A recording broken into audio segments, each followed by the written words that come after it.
नमस्कार मित्रों, Shukla ji UP 32 channel में आपका स्वागत है। और आज हम संतोषी माँ के व्रत के बारे में आप लोगों को जानकारी देंगे, जो शुक्रवार के व्रत दिन किया जाता है। और कथा एवं महत्व तथा कैसे व्रत करें, पूजन विधि, सामग्री आदि चीज़ों के बारे में हम आपको इसमें बताएंगे। और मित्रों, आराम से सुनना और ध्यान देना, जिससे आप लोग अगर व्रत रखना चाहते हैं तो कोई परेशानी नहीं होगी। और हम वीडियो शुरू करते हैं। और जो लोग नए हैं वो चैनल को सब्सक्राइब कर लें मित्रों। तो कब शुरू करें संतोषी माँ का व्रत? शुक्रवार के व्रत में कि ये गलतियां तो नहीं मिलेगा पूर्ण मित्रों। कुछ गलतियां हैं जो आपको नहीं करनी है, और हम ये सब पूरी जानकारी आपको इस वीडियो में देंगे। संतोषी माता को सभी इच्छाओं को पूरा करके संतोष प्रदान करने वाली देवी माँ के रूप में जाना जाता है। उनके नाम का भी यही अर्थ है। यह विघ्नहर्ता श्री गणेश की बेटी हैं, जो सभी दुखों और परेशानियों को हर लेती हैं, भक्तों के दुर्भाग्य को दूर करती हैं और उन्हें सुख एवं समृद्धि से भर देती हैं। इनका पूजन अर्चन सामान्यतः उत्तरी भारत की महिलाओं द्वारा अधिक किया जाता है। ऐसा माना जाता है कि लगातार 16 शुक्रवार माता का व्रत रखने और विधि विधान से अर्चना करने से माँ संतोषी प्रसन्न होती हैं और परिवार में सुख, समृद्धि और शांति का आशीर्वाद प्रदान करती हैं। आज हम संतोषी माता व्रत कथा और पूजन विधि बता रहे हैं। सामान्यतः कहा जाता है कि अगर हम मीठा खाएंगे तो मीठा बोलेंगे भी। उसी तरह माँ संतोषी भी अपने भक्तों को खट्टी चीज़ों से दूर रहने अर्थात बुरे कार्यों से दूर रहने को प्रतीकात्मक रूप से दर्शाती हैं और उन्हें पूर्ण रूप से निर्मलता, सुख और संतोष प्रदान करती हैं। तो कब शुरू करें व्रत? हिंदू धर्म में सुख, शांति और वैभव का प्रतीक माना जाता है। शुक्रवार का व्रत शुक्ल पक्ष के, ध्यान से सुनना मित्रों, शुक्ल पक्ष के प्रथम शुक्रवार से शुरू किया जाता है। लेकिन ध्यान रहे, पितृ पक्ष में किसी भी व्रत की शुरुआत नहीं करनी चाहिए। यदि आप पहले से व्रत कर रहे हैं तभी पितृ पक्ष में व्रत रखें। और अब संतोषी माता की व्रत कथा मित्रों सुनिए। एक समय की बात है, एक बूढ़ी औरत थी, उसके 7 बेटे थे। इनमें से 6 बेटे कमाते थे, पर उस बूढ़ी औरत का जो सबसे छोटा बेटा था वह बहुत आलसी था और कुछ भी नहीं कमाता था। वह औरत अपने कमाने वाले बेटों को बहुत प्रेम से खाना खिलाती थी, परंतु अपने सबसे छोटे बेटे के साथ वह ऐसा नहीं करती थी। जब छोटे बेटे के खाने की बारी आती तो वह उसे अपने बड़े बेटों का जूठन खाने में देती। छोटा बेटा बहुत भोला था तथा इस बात से अनजान भी था। एक दिन छोटे बेटे ने अपनी पत्नी से कहा कि देखो मेरी माँ मुझे कितना प्यार करती है। तब पत्नी ने बताया कि उसकी माँ उसे खाने में उसके भाइयों का जूठन देती है, परंतु बेटे ने इस बात पर यकीन नहीं किया और वह कहा कि वह तब तक यकीन नहीं करेगा जब तक वह खुद अपनी माँ को ऐसा करते नहीं देख लेता। कुछ समय बाद एक त्योहार के दिन घर में अलग अलग तरह के पकवान बने। छोटे बेटे ने सोचा कि यही सही मौका है कि वह सच्चाई का पता लगा ले। वह सिर दुखने का बहाना करके पतला कपड़ा ओढ़कर रसोई में ही सो गया और देखने लगा कि माँ ने उसके भाइयों को बहुत अच्छे आसनों पर बैठाया और 7 प्रकार के भोजन और लड्डू परोसे। वह उन्हें बड़े प्रेम से खिला रही थी। जब वे सभी खाना खाकर उठ गए तो माँ ने उनकी थालियों से जूठन इकट्ठा की और उनसे एक लड्डू बनाया। फिर वह 7वें लड़के से बोली, अरे रोटी खा ले। वह बोला, माँ मैं भोजन नहीं करूँगा, मैं तो परदेश जा रहा हूँ। माँ ने कहा, कल जाता है तो आज ही चला जा। वह घर से निकल गया।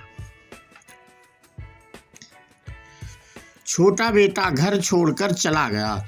चलते समय उसे अपनी पत्नी की याद आई जो गौशाला में कंडे थाप रही थी।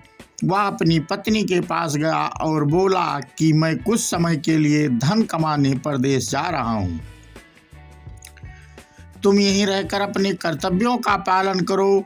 तब पत्नी ने कहा कि आप बेफिक्र होकर जाइए और अपने काम में अपना ध्यान लगाइए, परंतु जाने से पहले मुझे अपनी कोई निशानी दे जाइए। इसलिए उसने अपनी अंगूठी अपनी पत्नी को निशानी के रूप में दे दी और फिर अपनी से भी कोई निशानी मांगी, परंतु पत्नी के पास कुछ भी नहीं था।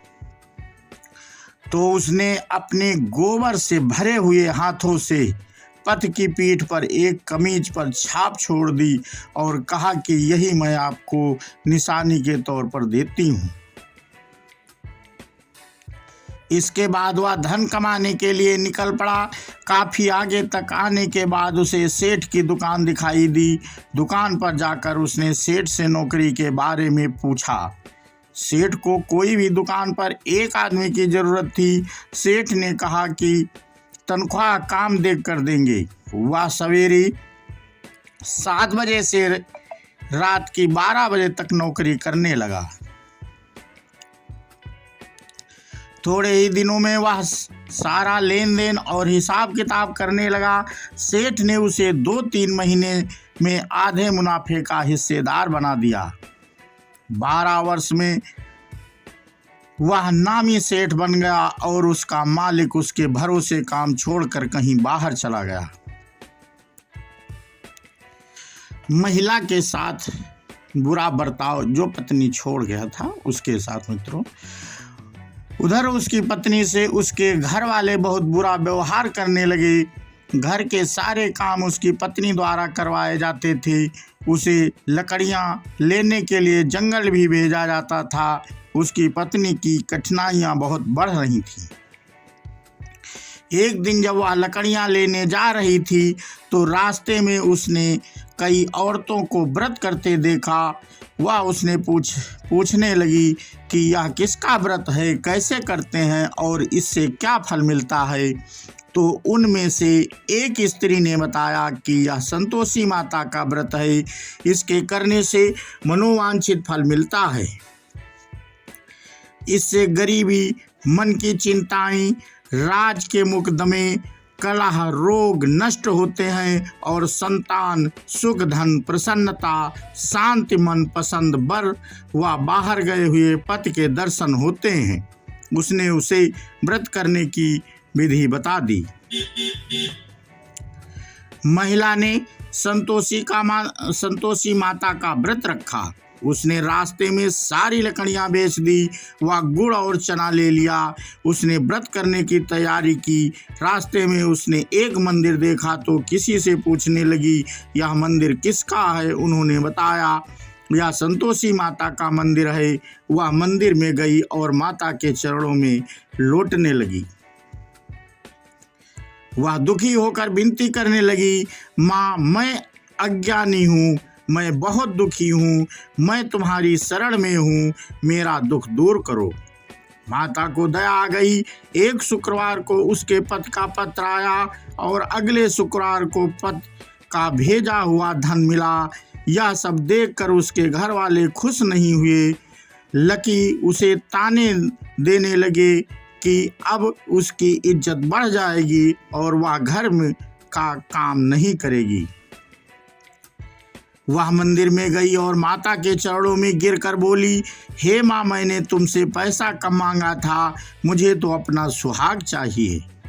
मैं तो अपने स्वामी के दर्शन और सेवा करना मांगती हूँ। तब माता ने प्रसन्न होकर कहा, जा बेटी, तेरा पति आवेगा। वह बड़ी प्रसन्नता से घर गई और घर का काम काज करने लगी। और छोटे बेटे को सपना आया। उधर संतोषी माता ने उसके पति को स्वप्न में घर जाने और पत्नी की याद दिलाई। उसने कहा, माँ, मैं कैसे जाऊं? परदेश की बात है, लेन देन का कोई हिसाब नहीं है। माँ ने कहा, मेरी बात मान, सवेरे नहा धोकर मेरा नाम लेकर घी का दीपक जलाकर दंडवत करके दुकान पर बैठना। देखते देखते सारा लेन देन साफ हो जाएगा, धन का ढेर लग जाएगा। उसने सुबह उठकर बिल्कुल वैसे ही किया जैसे कि माता संतोषी ने स्वप्न में कहा था। थोड़ी ही देर में सारा लेन देन साफ हो गया, सारा माल बिक गया और धन का ढेर लग गया। वह प्रसन्न हुआ और घर के लिए गहने और सामान वगैरह खरीदने लगा। वह जल्दी ही घर को रवाना हो गया। उधर उसकी पत्नी जंगल में लकड़ियां इकट्ठी करने के बाद संतोषी माता के मंदिर में विश्राम के लिए रुकी। वहां धूल उड़ी। उसने माता से पूछा कि यह धूल कैसे उड़ने लगी? माता ने कहा, तेरा पति आ रहा है। तू लकड़ियों के 3 बोझ बना ले, एक नदी के किनारे रख, एक यहाँ रख और तीसरा अपने सिर पर रख ले। तेरे पति के दिल में उस लकड़ी के गट्ठे को देखकर मोह पैदा होगा। पति की हुई वापसी। जब वह यहाँ रुककर नाश्ता पानी करके घर जाएगा, तब तो लकड़ियाँ उठाकर घर जाना और चौक के बीच में गट्ठर डालकर जोर से 3 आवाजें लगाना।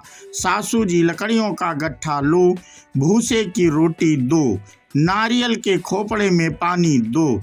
यह सुनकर तुम्हारी सास बाहर आएगी और कहेगी, देखो बहू कौन आया है।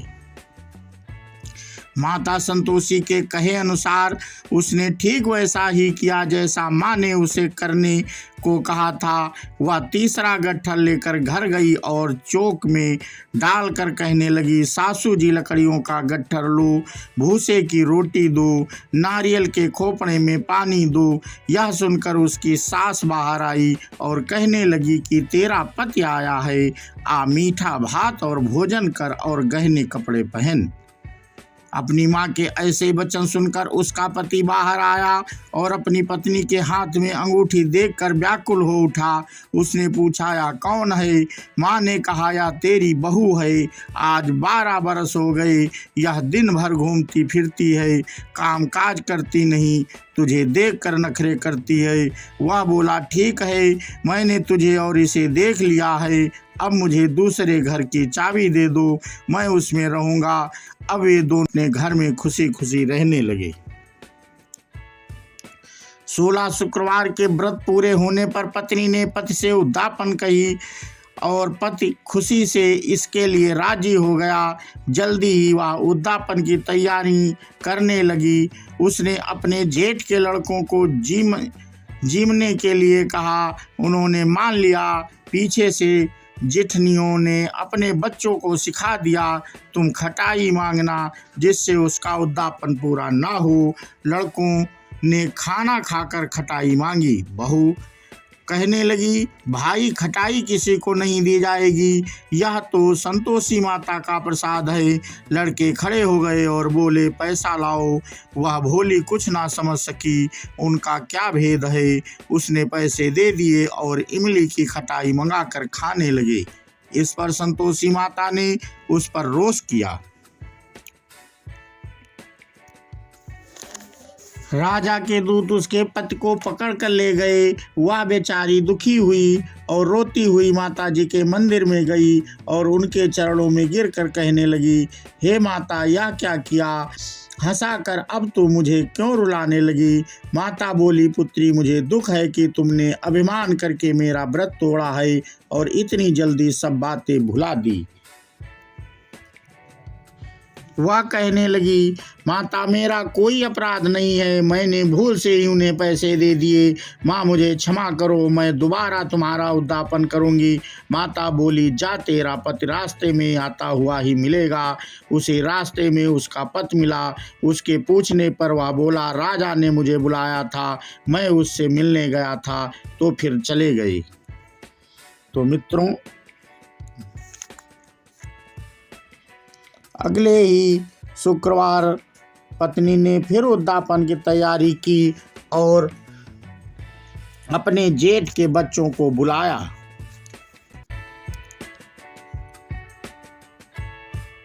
उन बच्चों ने फिर खटाई खाने की मांग की, परंतु इस बार उन्हें खटाई तथा पैसे देने से इनकार कर दिया तथा वह बाकी ब्राह्मण बालकों को भोजन कराने लगी और साथ में एक फल भी दिया। इससे माता संतोषी प्रसन्न हो गई। जल्दी ही उन्हें माता की कृपा से एक चंद्रमा के समान सुंदर पुत्र हुआ। अपने पुत्र को लेकर वह रोजाना मंदिर जाने लगी। संतोषी माता ने ली बहू की परीक्षा। एक दिन संतोषी माता ने सोचा कि यह रोज यहाँ आती है, आज मैं इसके घर चलूं, इसका सारा सासरा देखूं। यह सोचकर माँ ने एक भयानक रूप बनाया। गुड़ व चने से सना मुख, ऊपर को सूंड के समान होंठ, जिन पर मक्खियां भिनभिना रही थी। इसी सूरत में वह उसके घर गई। देली में पांव रखते ही उसकी सास बोली, देखो कोई डाइन आ रही है, इसे भगाओ नहीं तो किसी को खा जाएगी। लड़के भागकर खिड़की बंद करने लगे। सातवें लड़के की बहू खिड़की से देख रही थी। वह वहीं से चिल्लाने लगी, आज मेरी माता मेरे ही घर आई है। यह कहकर उसने बच्चे को दूध पीने से हटाया। इतने में सास बोली, पगली किसे देखकर उतावली हुई है। बहू बोली, सासू जी, मैं जिसका व्रत करती हूँ या वो ही संतोषी माता है। यह कहकर उसने सारी खिड़कियाँ खोल दी। सबने संतोषी माता के चरण पकड़ लिए और विनती करके कहने लगे, हे माता, हम मूर्ख हैं, अज्ञानी हैं, पापिनी हैं, तुम्हारे व्रत की विधि हम नहीं जानती। तुम्हारा व्रत भंग कर हमने बहुत बड़ा अपराध किया है। हे जगत माता, आप हमारा अपराध क्षमा करो। इस पर माता उन पर प्रसन्न हुई। बहू को जैसा फल दिया वैसा माता सबको दे। संतोषी माता व्रत विधि। मित्रों, माँ संतोषी का व्रत 16 शुक्रवार को किया जाता है। इस व्रत में खट्टी चीज़ों का प्रयोग नहीं किया जाता है। इस दिन सुबह जल्दी उठकर स्नान करने के पश्चात माता के स्वरूप को स्वच्छ देव स्थान पर रखते हैं और 7 छोटे कलश की स्थापना करते हैं। चने के साथ गुड़ और केला प्रसाद के रूप में रखते हैं। अब स्वरूप के सामने दिया जलाते हैं और मंत्र का उच्चारण करते हैं। आरती के प्रसाद ग्रहण किया जाता है। यह प्रक्रिया 16 शुक्रवार करनी है और फिर इस व्रत का उद्यापन करते हैं। उद्यापन में कम से कम 8 बच्चों को भोजन कराते हैं। संकट कट जाते हैं, टल जाते हैं और घर में सुख शांति माहौल बनता है। संतान की प्राप्ति होती है, बीमारियां दूर होती हैं। और मित्रों, पूजन सामग्री, माँ संतोषी का फोटो, माता की फोटो स्थापना के लिए एक लकड़ी का स्टूल, कलश, पान के पत्ते और फूल, प्रसाद के रूप में चना और गुड़, आरती के लिए कपूर, अगरबत्ती, दीपक, हल्दी, कुमकुम, कलश स्थापना के लिए एक नारियल, पीले चावल जिसमें हल्दी मिली हुई हो। इस प्रकार जैसे माँ संतोषी ने इसकी प्रार्थनाएं स्वीकार की, सभी की स्वीकार करे और कथा पढ़ने वालों की भी सब मनोकामनाएं पूरी हो जाएं। संतोषी माता व्रत उद्यापन विधि। 16 शुक्रवार का व्रत करने के बाद अंतिम शुक्रवार को व्रत का उद्यापन करना चाहिए। इसके लिए उपरोक्त विधि से माता संतोषी की पूजा कर 8 लड़कों को भोजन के लिए आमंत्रित करें। 2.5 सेर आटे का खाजा, 2.5 सेर चावल की खीर तथा 2.5 सेर चने के साग का भोजन पकाना चाहिए। यह भोजन बालकों को बहुत ही श्रद्धा व प्यार से कराएं तथा केले का प्रसाद दें। भोजन के पश्चात उन्हें यथाशक्ति दक्षिणा दें। दक्षिणा में उन्हें पैसे न देकर कोई वस्तु दक्षिणा में देकर विदा करें। इस प्रकार विधि विधान से पूजन करने से माता प्रसन्न होकर अपने भक्तों के दुख दरिद्र को दूर कर उनकी मनोकामनाएं पूर्ण करती हैं। और मित्रों, व्रत का महत्व। संतोषी माँ विघ्नहर्ता गणेश की पुत्री हैं। यह संतोष का प्रतिनिधित्व करती हैं। यदि मनुष्य के जीवन में संतोष न हो तो सारा रुपया, पैसा, धन दौलत बेकार हो जाता है। संतोषी माँ के व्रत रखने से सभी कष्ट दूर होते हैं, साथ ही मन में संतोष उत्पन्न होता है। यह व्रत शुक्ल पक्ष के प्रथम शुक्रवार से शुरू किया जाता है। और मित्रों, इन नियमों का पालन करें। विधि विधान से व्रत करना काफी नहीं है, व्रत पूरा होने पर उसकी सही तरीके से उद्यापन भी करना जरूर करें, वरना व्रत का पूरा फल नहीं मिलता। संतोषी माता के व्रत में कभी भी ना तो खट्टी चीजें खाएं और ना ही शुक्रवार के दिन घर में लाएं। व्रत करने वाले व्यक्ति को पूजा के बाद गुड़ और चने का बना प्रसाद जरूर खाना चाहिए।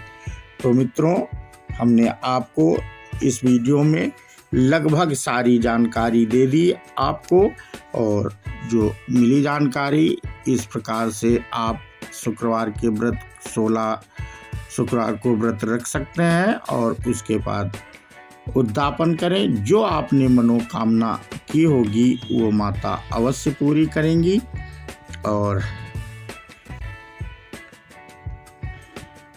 क्योंकि माता बहुत भोली होती है और माँ तो माँ ही होती है। माँ की ममता का कोई मोल ही नहीं होता है, और बच्चे कोई गलती भी कर देते हैं तो माँ क्षमा कर देती है। तो मित्रों, इस प्रकार से, और आपको माँ का वीडियो कैसा लगा ये आप हमें वीडियो में कमेंट करके बताएं मित्रों। और इस वीडियो को लाइक एवं शेयर भी करें, जिससे आपके मित्रों को भी जानकारी मिले और वो भी इसका फायदा उठाएं। और जो लोग नए हो मित्रों, तो अगर वीडियो अच्छा लगा हो तो सब चैनल को सब्सक्राइब कर दें। बोलो संतोषी माता की जय हो। और मित्रों, हम चाहते हैं आप लोग भी ठीक होंगे, अच्छे होंगे, और ये व्रत करके आप लोग इस व्रत का लाभ अवश्य उठाएंगे। इसी उद्देश्य से हमने ये वीडियो आप लोगों के लिए बनाई मित्रों। और हम अपना वीडियो यहीं पे समाप्त करते हैं। जय श्री राम।